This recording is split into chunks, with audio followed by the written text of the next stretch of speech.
नमस्कार, आप देख रहे हैं एटीएन समाचार और मैं हूं आपके साथ मानवी ठाकुर। औरैया समाजवादी पार्टी ने औरैया में पीडीए आरक्षण घोटाले को लेकर भाजपा सरकार पर तीखा हमला बोला। ककोर स्थित पार्टी कार्यालय में आयोजित प्रेस वार्ता में सपा जिला अध्यक्ष सर्वेश बाबू गौतम ने आरोप लगाया कि भाजपा सरकार संविधान द्वारा दिए गए आरक्षण अधिकारों को कमजोर करने का काम कर रही है। उन्होंने कहा कि पिछड़े, दलित और वंचित समाज के युवाओं को सरकारी नौकरियों में उनका हक नहीं मिल पा रहा है और आरक्षित वर्ग के अधिकारों के साथ लगातार अन्याय किया जा रहा है। शुक्रवार को आयोजित वार्ता में सपा जिला अध्यक्ष ने कहा कि बाबा साहब डॉक्टर भीमराव अंबेडकर ने संविधान के माध्यम से पिछड़े, दलित और वंचित समाज को बराबरी का अधिकार दिलाने के लिए आरक्षण व्यवस्था लागू कराई थी, लेकिन वर्तमान भाजपा सरकार धीरे धीरे उसी व्यवस्था को कमजोर करने में लगी हुई है। उन्होंने आरोप लगाया है कि सरकारी नौकरियों में आरक्षित वर्ग के पदों को सही तरीके से नहीं भरा जा रहा है और पीडीए समाज के युवाओं के भविष्य के साथ खिलवाड़ किया जा रहा है। सर्वेश बाबू गौतम ने कहा कि भाजपा सरकार के पिछले 10 वर्षों के कार्यकाल में कई सरकारी भर्ती प्रक्रियाओं में गड़बड़ियां सामने आई हैं। उन्होंने दावा किया है कि आरक्षित सीटों में कटौती और भर्ती प्रक्रियाओं में अनियमितताओं के कारण हजारों युवाओं को नौकरी से वंचित होना पड़ा है। सपा जिला अध्यक्ष सर्वेश बाबू गौतम के अनुसार सरकार की नीतियों से सबसे अधिक नुकसान पिछड़े, दलित और अल्पसंख्यक वर्ग के युवाओं को हुआ है।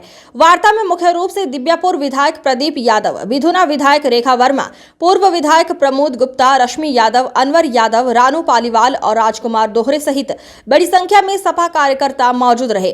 नेताओं ने एक स्वर में कहा कि आरक्षण व्यवस्था संविधान की आत्मा है और इसके अधिकारों की रक्षा के लिए समाजवादी पार्टी हर स्तर पर संघर्ष करती है। 131 पद, 211 पद दिए गए आरक्षित वर्ग को, पीडीए समाज को, और 420 पदों की लूट हुई इसमें भी। इसी तरह से ग्राम पंचायत अधिकारी भर्ती परीक्षा 2023, इसमें 1468 पद थे कुल और आरक्षित वर्ग के बनते हैं 734 पद और इसमें से पीडीए समाज को दिए गए 502 पद और 232 पदों की कमी रही, यानी कि लूट हुई। इसी तरह से नेत्र परीक्षण अधिकारी भर्ती 2023, इसमें कुल 157 पद थे और इसमें आरक्षित वर्ग के 79 पद बनते हैं और उसके मुकाबले केवल 32 पद दिए गए, 47 पद का नुकसान हुआ पीडीए समाज को।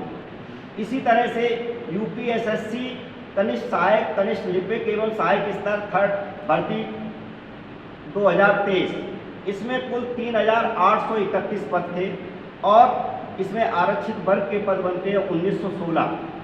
इसमें 1616 पद दिए गए पीडीए समाज को और 300 पद की पूरे की लूट हुई। इसी तरह से प्रवर्तन कांस्टेबल भर्ती 2023, इसमें 477 पद थे और आरक्षित वर्ग के पद बनते हैं 239, लेकिन 205 पद दिए गए, 34 पद का नुकसान हुआ इसमें।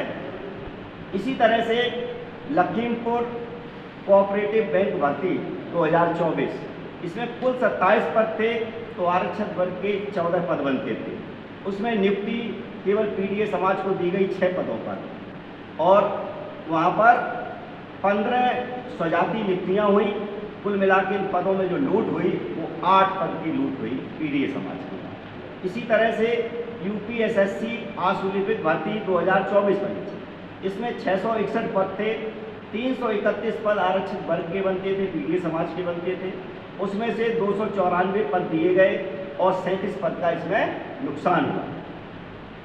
इसी तरह से यूपीएसएससी कृषि प्राविधिक सहायक भर्ती 2024, इसमें कुल 1723 पद थे और 1289 पद पीडीए समाज के इसमें बनने चाहिए, लेकिन 1723 पद बनते हैं लेकिन 1289 पद दिए गए और इसमें 434 पदों का नुकसान हुआ पीडीए समाज का।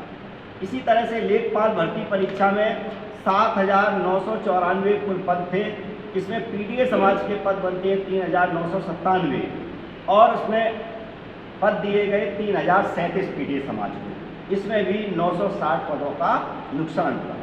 इसी तरह से पशु चिकित्सक भर्ती 2025, इसमें 404 पद थे और आरक्षित वर्ग के इसमें से 202 पद बनते हैं 50% रिजर्वेशन के अनुसार, लेकिन इसमें 121 पद दिए गए और 81 पद का नुकसान हुआ।